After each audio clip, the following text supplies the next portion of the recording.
dari Pendidikan Geografi FKIP Hamka. Nah, kalau boleh tahu namanya satu-satu nggak? Boleh. Coba dimulai dari sini. Nama saya Bunga. Sekolah di mana? Di SMA Babelan, Bekasi. Oh iya. Kalau yang belakang? Farhan. Maudi. Marsha. Oh iya, Marsha. Bunga, Farhan, Maudi, Marsha. Oh iya. Apa kan Bu? Apa? Apa kan? Oh iya, apa dong? Kan cuma 4 orang sih. Yes. Ini kelas 10 semua kan ya? Iya, Bu. Ya, jadi sekarang kita mempelajari tentang interaksi desa kota. Sudah dipelajari belum di sekolahnya? Sudah.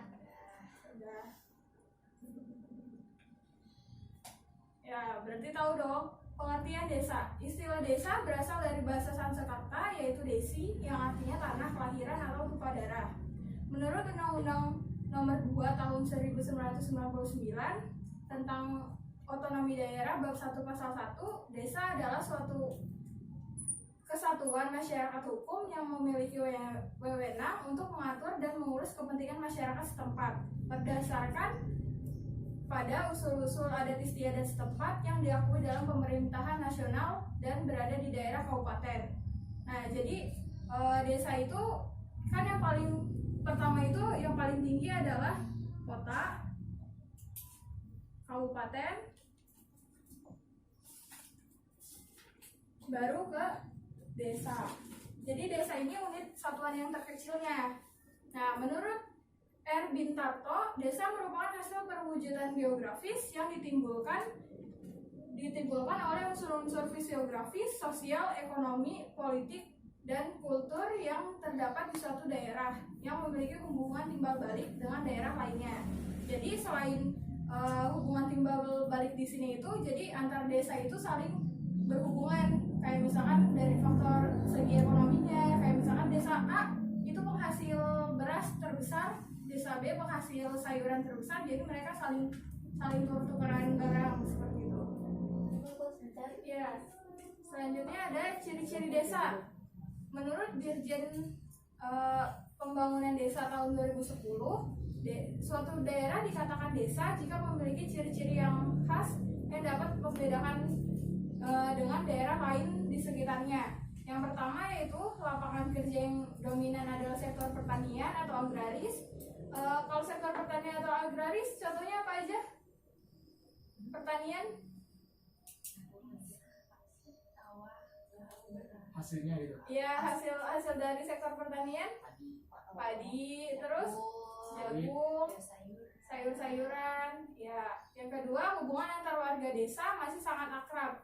Jadi kalau di kota itu kan hubungan antar individunya itu agak berkurang ya komunikasinya. Kalau di desa itu jadi maupun jaraknya jauh, mereka tetap saling kenal, saling dekat gitu. Yang ketiga ada masyarakat masih memegang teguh tradisi yang berlaku.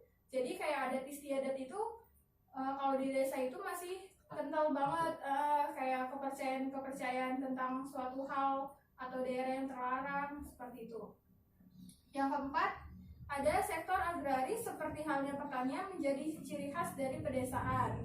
Nah ini kalau misalkan desanya ada di daerah pegunungan itu memang lebih ke sektor agrarisnya ya, tapi kalau misalkan di desanya itu letaknya di pinggir pantai, dia lebih ke sektor perikanan. Nah, unsur-unsur desa. Yang pertama ada apa aja? Penduduk. Yang kedua ada Perilaku atau tata kehidupan. perilaku atau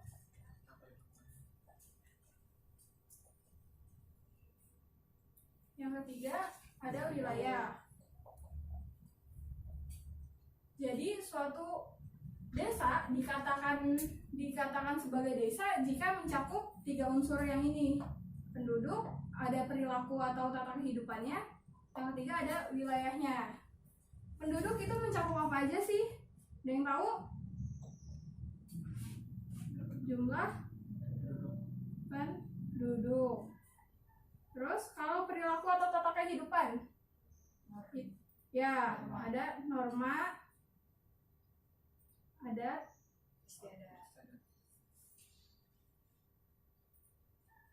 yang ketiga ada wilayah. Wilayah mencakup apa aja? Daerah. Luas.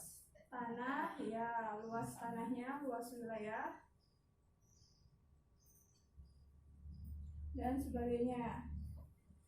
Bagaimana jika suatu desa tapi nggak ada penduduknya? Bisa dinamain desa nggak? Enggak. Nggak. Kalau suatu desa tapi nggak punya wilayahnya? Bukan. Bukan. Nah, jadi makanya itu mereka tuh saling berketergantungan. Ya, harus ada semuanya gitu. Kalau ada satu unsur yang nggak ada, berarti itu tidak dikategorikan sebagai desa. Fungsi desa, ada yang mau baca? Iya, Bu. Iya, oke. Desa sebagai mitra pembangunan wilayah kota. Desa merupakan hinterland daerah penyokong dan penyuplai kebutuhan masyarakat kota. Desa sebagai sumber bahan mentah bagi kota. Desa sebagai sumber tenaga kerja bagi kota. Ya, desa yang pertama, desa sebagai mitra pembangun wilayah kota. Jadi di kota itu kan dia juga, suatu kota itu tidak bisa berdiri sendiri tanpa ada bantuan desa. Jadi kalau misalkan kayak dari desa itu dia memiliki kelebihan sebagai sumber pangan kan.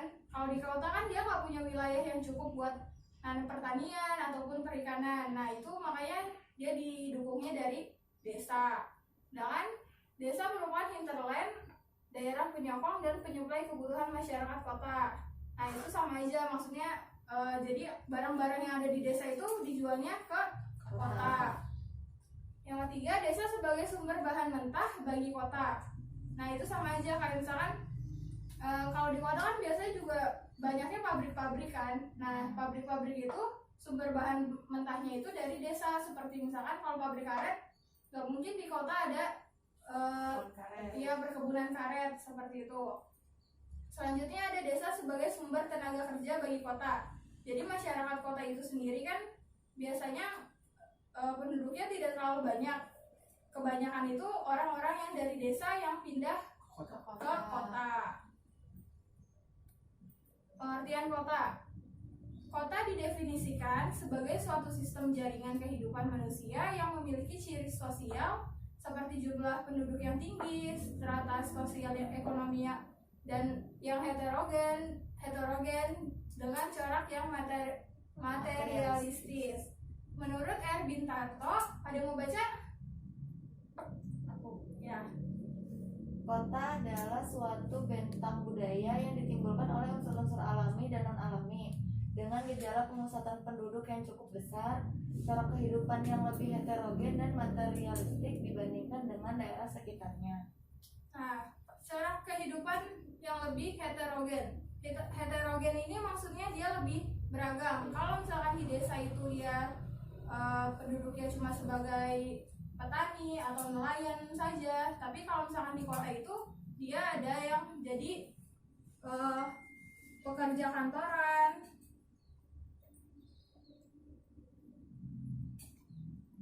terus apalagi di pekerjaan yang ada di kota, artis, Pembantu. Ojol, pedagang, ya ojol, pedagang, dan sebagainya. Jadi itu macam-macam. Selanjutnya ciri-ciri kota. Ciri kota dibedakan menjadi sosial dan fisik. Dari segi sosialnya, yaitu masyarakatnya heterogen, bersifat individualistis dan materialistis, mata pencaharian non-agraris, maksudnya selain sektor pertanian. Cara kehidupan bersifat Gesellschaft atau hubungan kekerabatan mulai pudar. Jadi kalau misalnya kebalikannya di desa, kalau di desa itu dia hubungannya sangat erat, tapi kalau misalkan di kota itu dia lebih individualis. Selanjutnya ada norma-norma agama tidak begitu ketat. Ini karena di kota itu kan masyarakatnya mayoritas nggak cuma yang beragamanya tidak cuma Islam, ada Kristen ataupun Hindu, Buddha, sebagainya. Nah, itu yang membuat norma-normanya tidak begitu ketat.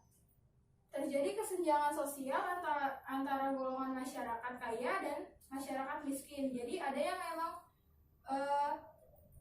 perumahan wilayah khusus orang-orang kaya aja, ada yang memang penduduk rumah-rumah untuk orang-orang miskin, kayak yang di daerah Jakarta Utara banyak kan yang rumahnya benar-benar padat-padat banget seperti itu. Terus ada pandangan hidup lebih rasional dan menerapkan strategi keuangan. Jadi strategi keuangan ini dia lebih ke pemusatan wilayah kerjanya ini. Jadi kalau misalkan di kota kan nggak mungkin dia orang kota tapi kerjanya di desa kayak gitu. Jadi dia lebih mempusatkan buat apa-apa tuh semuanya dibutuhinnya tuh di kota. Jadi kayak pendidikannya dia harus di kota, terus kerjaannya juga harus di kota, seperti itu.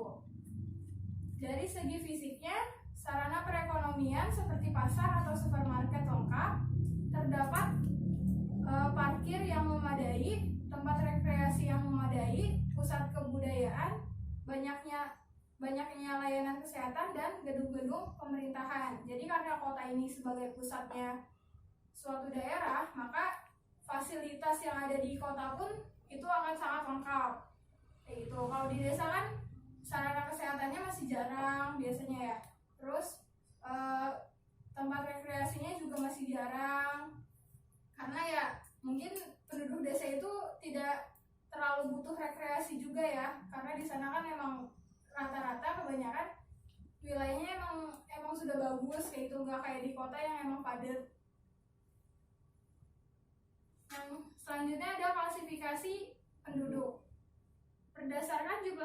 Yang pertama berdasarkan jumlah penduduk, berdasarkan fungsi, dan berdasarkan tingkat perkembangan. Jadi klasifikasi penduduk itu ada kota dengan jumlah penduduk yang paling besar di Indonesia, kota apa?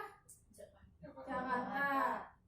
Berdasarkan fungsinya ada kota sebagai pusat pemerintahan, ada sebagai pusat pelayanan, ada sebagai pusat perdagangan. Kayak misalkan kita kan ini di Bekasi. Bekasi itu termasuk wilayah dari Jawa Barat. Nah, fungsi kota di Jawa Barat itu yang sebagai sistem pemerintahan itu kan berpusatnya adanya di Bandung, seperti itu, di Bekasi. Nah, kalau misalkan sistem kayak perdagangan atau sektor pertaniannya itu kan kayak ada di daerah Tasik, terus Bandung Barat, seperti itu. Selanjutnya ada berdasarkan tingkat perkembangan. Jadi berdasarkan tingkat perkembangan di sini itu suatu kotanya itu berkembangnya menuju wilayah yang seperti apa, seperti yang tadi difungsikan ini, yang berdasarkan fungsi. Jadi dia menujunya misalkan ada juga wilayah suatu kota yang tadinya itu sistem dijadikan sebagai sistem pemerintahan, akhirnya malah dipindah ke sistem pemerintahan ini akhirnya dipindah ke wilayah yang kota B misalkan, seperti itu. Selanjutnya ada faktor interaksi desa kota. Menurut Edward Ullman, ada 3 faktor penyebab interaksi antar wilayah sebagai berikut. Yang pertama, kesempatan untuk berinvestasi. Yang kedua, kemudahan pemerintah dalam ruang. Yang ketiga, wilayah yang saling melengkapi. Jadi kesempatan untuk berinvestasi ini nggak cuma ada di kota aja. Jadi sekarang itu investor-investor itu udah banyak yang berinvestasi di daerah-daerah. Jadi untuk pembangunan suatu daerahnya juga. Terus kemudahan pemindahan dalam ruang. Nah, ini yang tadi juga kalau misalkan di kota kayak Jakarta ini kan rencananya mau dipindahin ibu kotanya ke Kalimantan Timur. Itu di daerah Samarinda. Nah, tadinya misalkan di kota kan ini semuanya ada sistem pemerintahan, terus sistem perdagangan, sistem industri. Di kota Jakarta ini kan semuanya ada di satu wilayah di kota Jakarta. Mungkin kalau misalkan misalkan dipindahkan ke wilayah Kalimantan, mungkin di sana itu sebagai ibu kota, sebagai sistem pemerintahannya di sana, tapi perdagangannya tetap di Jakarta, seperti itu. Terus ada wilayah yang saling melengkapi, jadi desa kota itu saling melengkapi, kayak misalkan penduduk desa kan yang awalnya cuma bermata pencarian sebagai petani, nelayan, bisa pergi ke kota untuk mencari pekerjaan yang lebih layak, seperti itu. Atau enggak, kota yang membutuhkan bahan pangan bisa didapatkan dari desa. Nah, kalau gitu ada tugas ya buat minggu depan. Jadi tugasnya yang pertama, cari pengertian desa dan kota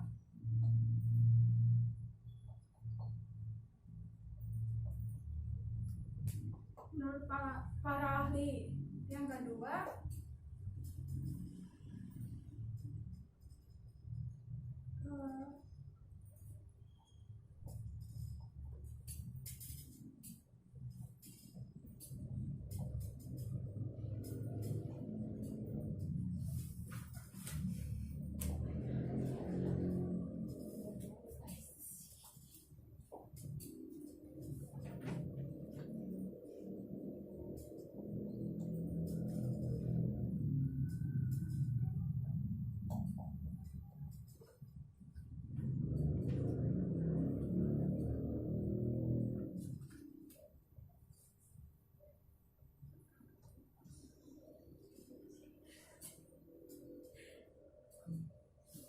nah, jadi tugasnya ada dua ya. Yang pertama, cari pengertian desa dan kota menurut para ahli. Yang kedua, cari faktor apa saja yang mempengaruhi kenapa penduduk di desa memilih untuk pindah ke kota. Nah, ini dikerjakan dan kita bahas untuk pertemuan minggu selanjutnya ya. Ya, sekian pertemuan pada kesempatan kali ini. Warahmatullahi wabarakatuh. Waalaikumsalam warahmatullahi wabarakatuh.